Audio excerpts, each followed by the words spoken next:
TDP నూతన కార్యవర్గ ప్రమాణ స్వీకార కార్యక్రమంలో సీఎం చంద్రబాబు మాట్లాడుతున్నారు. లైవ్ లో చూద్దాం. ఈ విషయం మీరందరూ గుర్తుపెట్టుకోవాల్సిన అవసరం ఉంది. సీనియర్ని గౌరవిస్తూ కొత్త వారికి అవకాశాలు ఇస్తూ కష్టపడిన వారికి చోటిస్తూ కమిటీలు ఏర్పాటు చేయడం జరిగింది.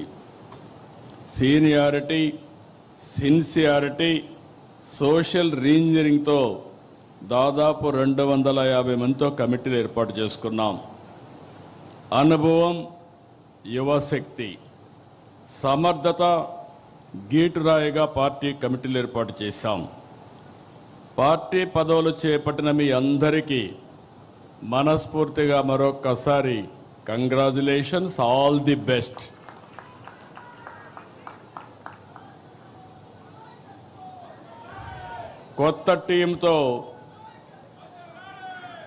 కొత్త టీంతో పార్టీకి కొత్త ఎనర్జీ రావాలి, కొత్త దిశ రావాలి.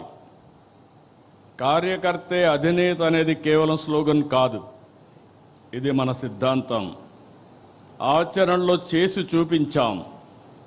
ఈరోజు వేదిక పైన చూస్తే ఒక మండల పార్టీ అధ్యక్షురాలని, ఒక క్లస్టర్ ఇన్ఛార్జిని పాలిట్ బ్యూరో మెంబర్గా చేయగలిగాం.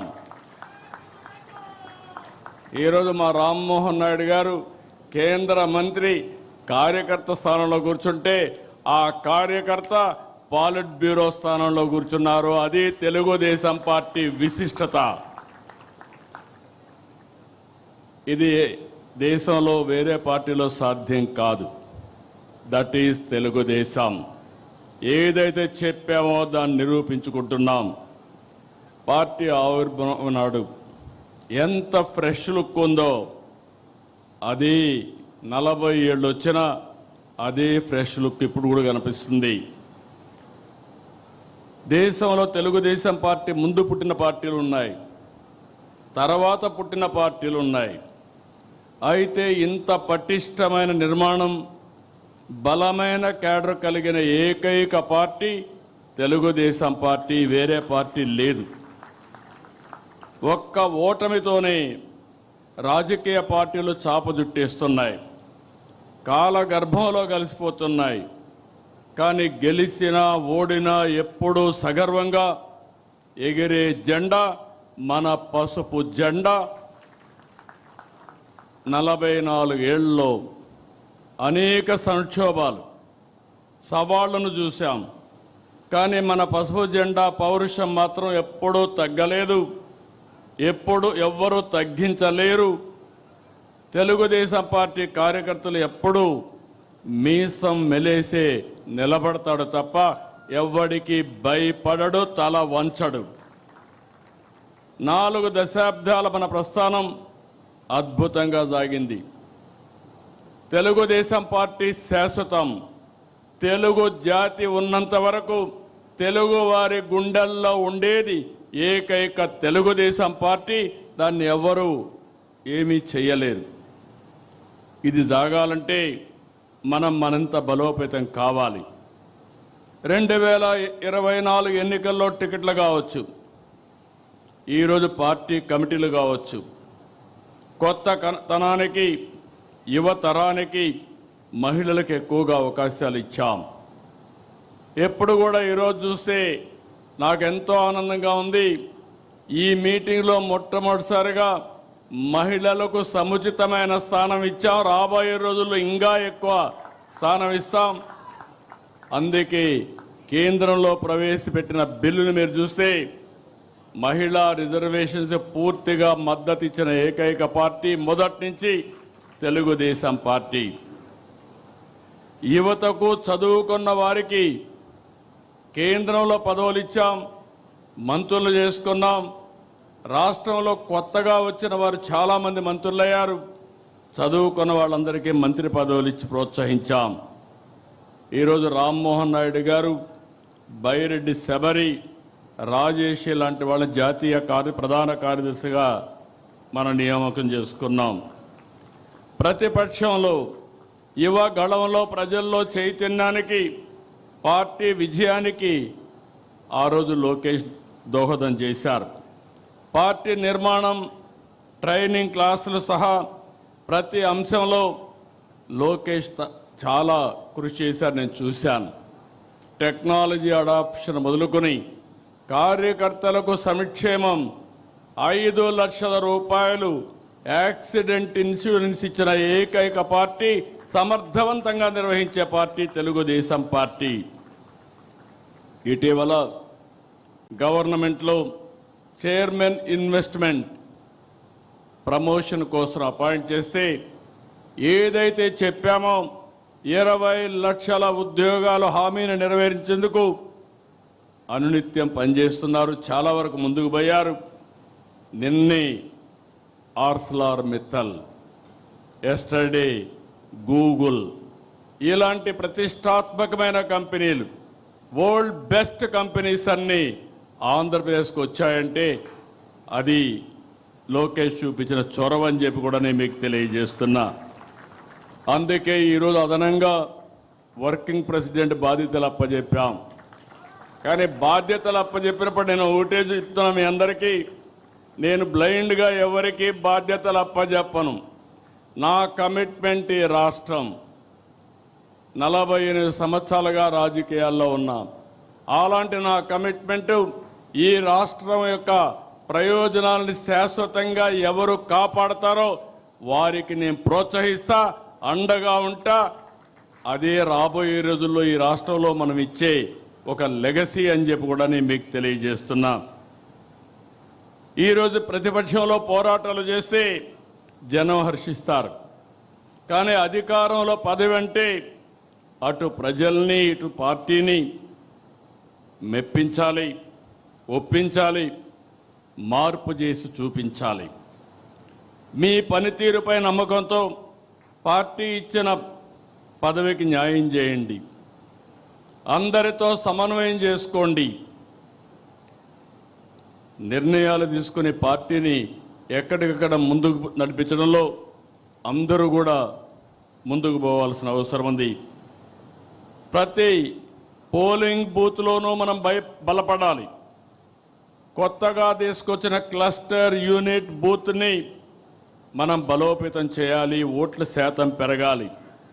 మీరందరూ బ్రహ్మాండంగా పనిచేస్తున్నారంటే 2024లో వచ్చిన ఎన్నికల్లో వచ్చిన ఓట్ల కంటే ఎక్కువ సాధించగలిగితే అప్పుడే మీరు సమర్థవంతంగా పనిచేసినట్టు. ఇది మీ అందరికీ గీటు రాయి. ఇది ఒక ప్రతిష్టని మరొకసారి మీ అందరికీ విజ్ఞప్తి చేస్తున్నా. సవాళ్ళు ఎన్నో ఉంటాయి. 24 ఎన్నికల ముందు పరిస్థితులు, ఎన్నికల ఫలితాలు అన్నీ మీకు తెలుసు. కార్యకర్తలు, నాయకులు ఎన్నో పోరాటాలు చేశారు, ఎన్నో త్యాగాలు చేశారు, ఎన్నో ఇబ్బందులు పడ్డారు. నాకు ప్రతి ఘటన, ప్రతి ఒక్కరి పోరాటం, ఆ రోజుల్లో మిమ్మల్ని కాపాడడానికి నేను పడిన తపన నాకు అనునిత్యం నా మైండ్లో ఉందని చెప్పి కూడా నేను మీకు తెలియజేస్తున్నా. రాష్ట్ర చరిత్రలోనే విజయం మన బాధ్యతను పెంచింది. ప్రజల నమ్మకం, ఆశలు, ఆకాంక్షలు ఉన్నాయి.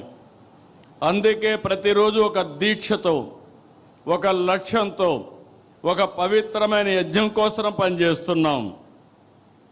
వెంటిలేటర్ పైనున్న ఆర్థిక వ్యవస్థని ఈరోజు కేంద్రం సహకారంతో బయట తీసుకురాగలిగాం. మన అనుభవంతో అనునిత్యం ఏ విధంగా పనిచేయగలుగుతామో పనిచేసుకుంటూ ముందుకు పోయాం. ఒక్కొక్క అడుగు వేసాం. బ్రిక్ బై బ్రిక్ బిల్డప్ చేశాం. నిలిచిపోయిన కేంద్ర పథకాలన్నీ పునరుద్ధరించాం. అప్పులను రీషెడ్యూల్ చేసి వడ్డీ రేట్లు తగ్గించాం. వ్యవస్థల్ని ఘాటిన పెట్టాం. సూపర్ 6 హామీలు నెరవేర్చాం. సంక్షేమ కార్యక్రమాలు చేస్తున్నాం. అభివృద్ధికి మారుపేరుగా ఆంధ్రప్రదేశ్ని తయారు చేశాం. ఎవ్వరికీ ఎక్కడా ఇబ్బంది లేకుండా సుపరిపాలనకు నాంది పలికాం. వాట్సాప్ గవర్నెన్స్లో ఎవ్వరు ఆఫీస్కి వచ్చే పని లేకుండా పనిచేసే పరిస్థితికి వచ్చాం. తల్లికి వందనం, అన్నదాత సుఖీభవ, స్త్రీ శక్తి, దీపం 2, దివ్యాంగ శక్తి, మత్స్యకారుల సేవలో, ఆటో డ్రైవర్ల సేవలో, నేతన్నలకు ఉచిత విద్యుత్ వంటి పథకాలు చేశాం. డిఎస్సి, మెగా డిఎస్సి నిర్వహించాం. కొత్త రహదారులు వేస్తున్నాం.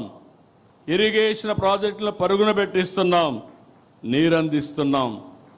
కేంద్ర సహకారంతో అమరావతి, పోలవరం పూర్తి చేస్తాం. రాబోయే 2027 గోదావరి పుష్కరాల కంటే ముందు పోలవరాన్ని పూర్తి చేసి జాతికి అంకితం చేస్తాం. అమరావతి కూడా రాబోయే 3 సంవత్సరాల్లో చేపట్టిన పనులన్నీ పూర్తి చేసి ముందుకు తీసుకుపోయే బాధ్యత తీసుకుంటాం. స్టీల్ ప్లాంట్ని మళ్ళీ రివైవ్ చేయగలిగాం.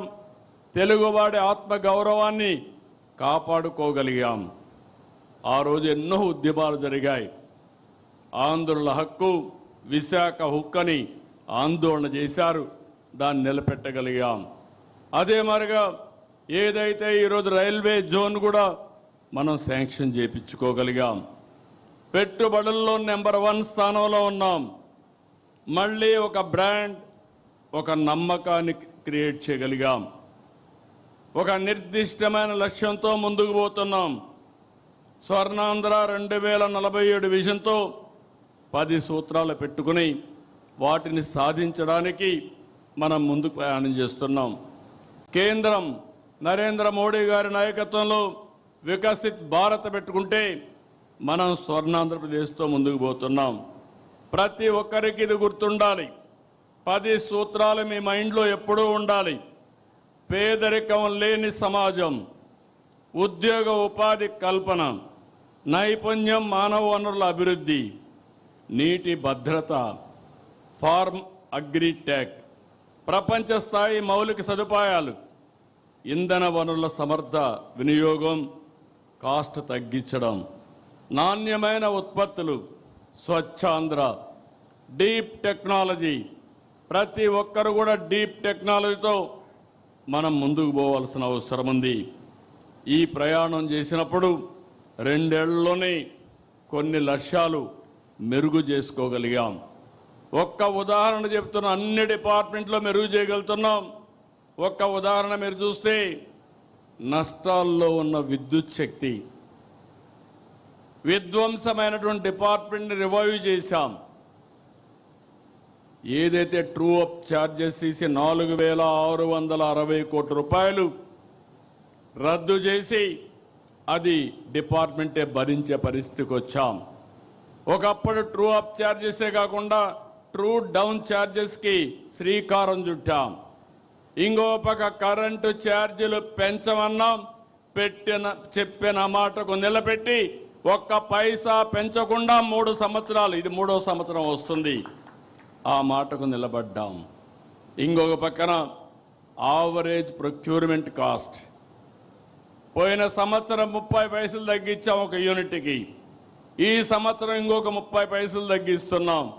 2029కి ₹1.20 తగ్గించడానికి ప్రణాళికలు తయారు చేసుకున్నాం. ఇదొక చరిత్ర, మీరందరూ గుర్తుపెట్టుకోవాలి. ఎప్పుడు కరెంటు ఛార్జీలు పెరుగుతాయి తప్ప కరెంటు ఛార్జీలు తగ్గించే ఆలోచన ఎవరు చేయలేదు. అలాంటి ఆలోచనతో మనం ముందుకు పోతున్నాం. ఇంకొక పక్కన భూగర్భ జలాలు పెంచాం. సాగులో సాంకేతిక తీసుకొచ్చాం. పోర్ట్లు, ఎయిర్పోర్ట్లు, హైవేలు పూర్తి చేసుకుంటున్నాం. ఇదే కాకుండా మన ఉత్పత్తులకు మార్కెట్ పెంచాం. 1 ఫ్యామిలీ 1 ఆంటర్‌ప్రెన్యూర్ పాలసీ తెచ్చాం. ఏఐ టెక్నాలజీ కంపెనీలు తీసుకొస్తున్నాం. భవిష్యత్తులో విశాఖపట్నం మీరు గుర్తుపెట్టుకోవాలి, ఏఐ హబ్గా విశాఖపట్నం ఏఐ పట్నంగా తయారయ్యే పరిస్థితి వస్తుంది. విశాఖపట్నం పేరే మారిపోయే పరిస్థితి వస్తుంది. ల్యాండ్ రికార్డ్స్ ఆ రోజు తీసుకొచ్చినటువంటి ఈ యొక్క ఒక చట్టాన్ని తీసుకొచ్చి ల్యాండ్ రికార్డ్స్ అని కంట్రోల్ చేయాలంటే దాన్ని రద్దు చేశాం.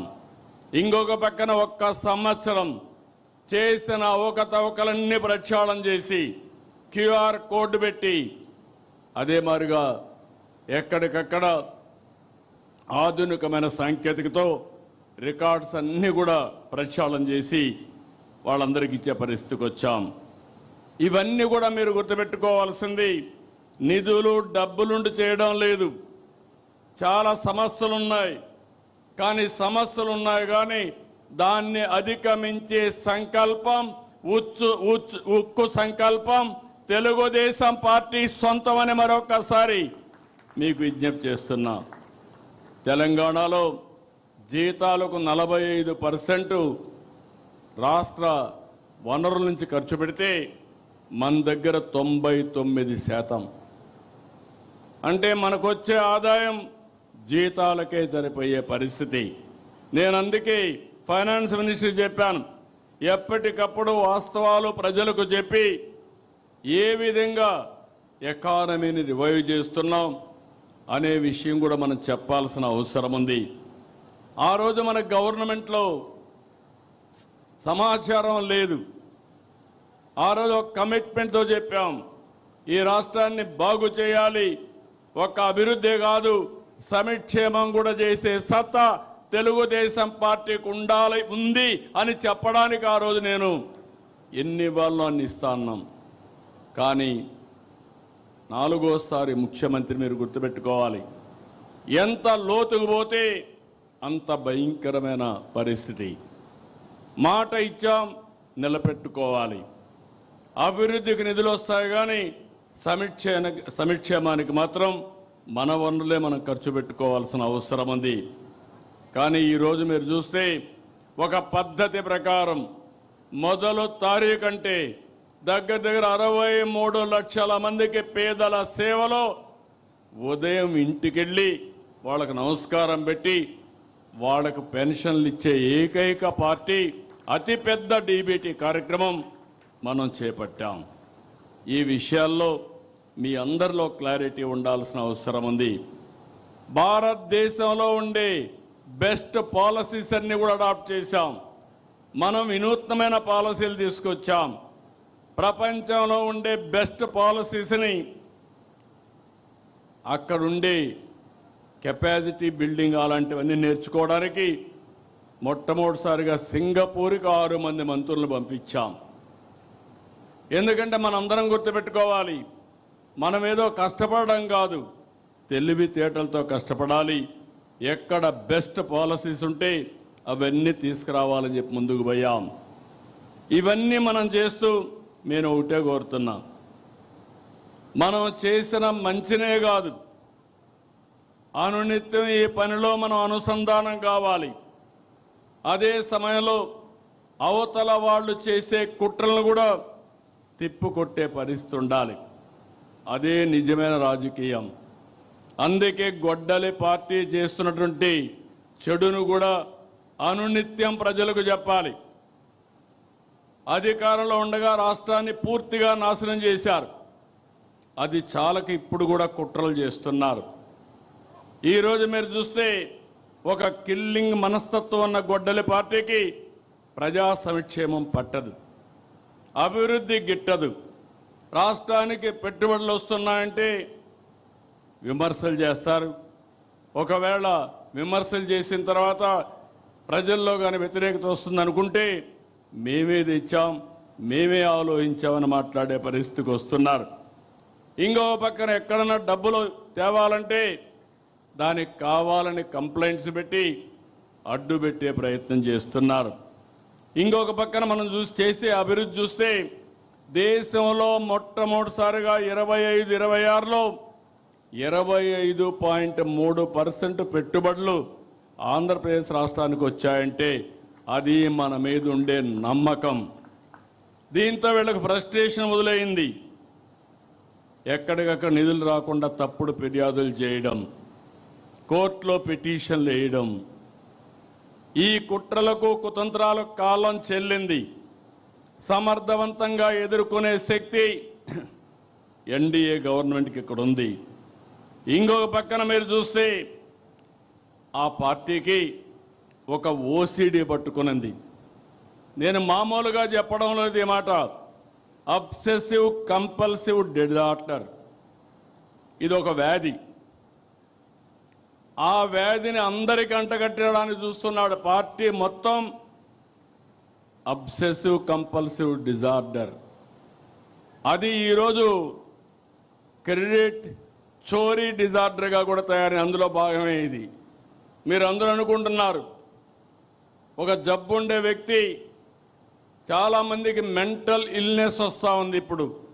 ఆ మెంటల్ ఇల్నెస్లో భాగమే ఓసిడి. అలాంటి వాళ్ళకు ఏది పట్టుకుంటే అదే, దేన్ని లెక్క పెట్టుకోరు.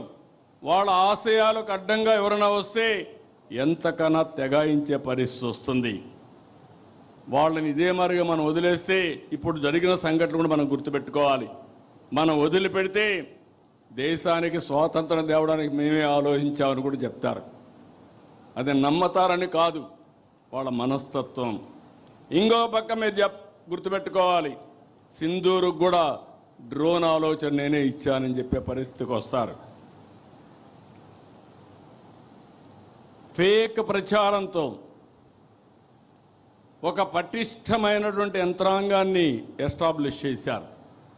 వీళ్ళు మాట్లాడతారు, వాళ్ళ పేపర్లో పబ్లిసైజ్ చేస్తారు, సోషల్ మీడియాలో విస్తృతంగా ఈ ఫేక్ ప్రచారాన్ని చేసి కడాన మనకు కూడా అనుమానం వస్తుంది, ఏంట్రా ఏమైనా జరిగిపోయిందా అని.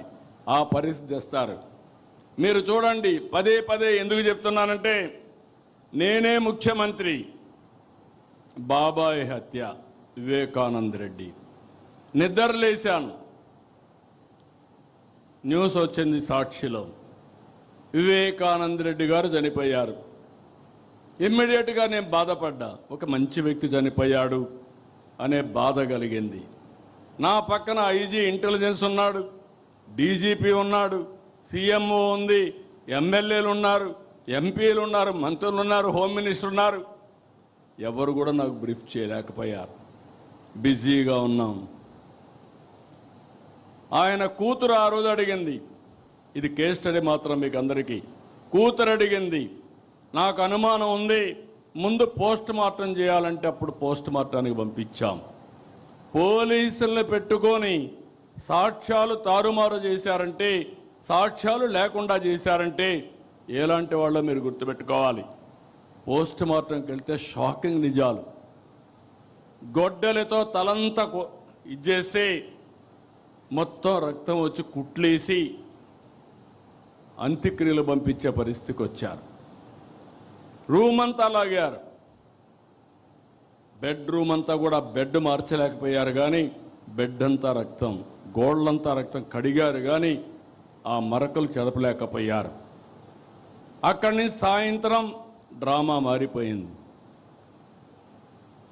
ఆ డ్రామాను మీరు చూసే సాయంత్రానికి నా తండ్రి చనిపోయాడు, ఆ రోజు చంపేశారు, ఇప్పుడు ఒకే దిక్కు పెద్ద దిక్కు మా చిన్నాన్న, ఆయన్ని కూడా చంపేశారు, పెద్ద దిక్కు కోల్పోయాను. వాళ్ళ చెల్లెలు నమ్మింది. మీరు గుర్తుపెట్టుకోవాలి, it is not that easy. ఇలాంటి ఓసిడి జబ్బుండే వాళ్ళు ఏం చేస్తారనే దానికి ఇది ఒక ఉదాహరణ మాత్రం. నమ్మితే తెల్లవారి నిద్రలేస్తే ఆ రోజు మాట్లాడలేదు, తెల్లవారి నిద్రలేస్తే సాక్షి పేపర్ చూస్తే నా చేతిలో కత్తి పెట్టి నారాసుర రక్త చరిత్రని నా మీద పెట్టేసే పరిస్థితికి వచ్చారు.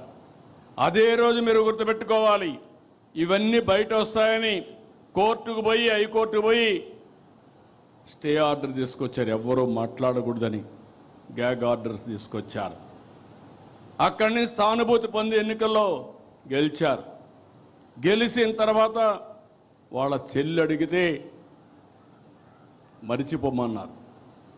అక్కడి నుంచి ఆ అమ్మాయి రోడ్డు మీద పడి ఇప్పటికి కూడా పోరాడుతూ ఉంది. ఏం చేశారో మీరు అందరూ చూస్తున్నారు. ఇంకా కూడా న్యాయం జరిగే పరిస్థితి కనపడలేదు. ప్రజాస్వామ్య వ్యవస్థలో కొన్ని సమస్యలు ఉంటాయి. ఇదే కాకుండా ఇంకొక పక్కన చూస్తే మనం గవర్నమెంట్లో ఉన్నాం. ఒక కార్యకర్తను కారుతో తొక్కించి కడాన తను చనిపోతే హాస్పిటల్ పంపిస్తే, మనం ఆ హాస్పిటల్ పోయే లోపల చనిపోతే తిరిగి ఆ నెపం మన మీద వేసే పరిస్థితికి వచ్చారు. అక్కడ కూడా మీరు గుర్తుపెట్టుకోవాలి, ఎవరైతే భార్య ఉందో ఆ భార్యను పిలిపించి మన మీద ఆరోపణ, ఏదైతే తను బతికించడానికి 104 అంబులెన్స్ ఉపయోగించామో ఆ అంబులెన్స్లో పోలీసు వాళ్ళు చంపేశారని తిరిగి మన మీద ఆరోపణ చేసే పరిస్థితికి వచ్చారు. అది కేసు పెడితే కోర్టు పోయి స్టే తెచ్చుకున్నారు.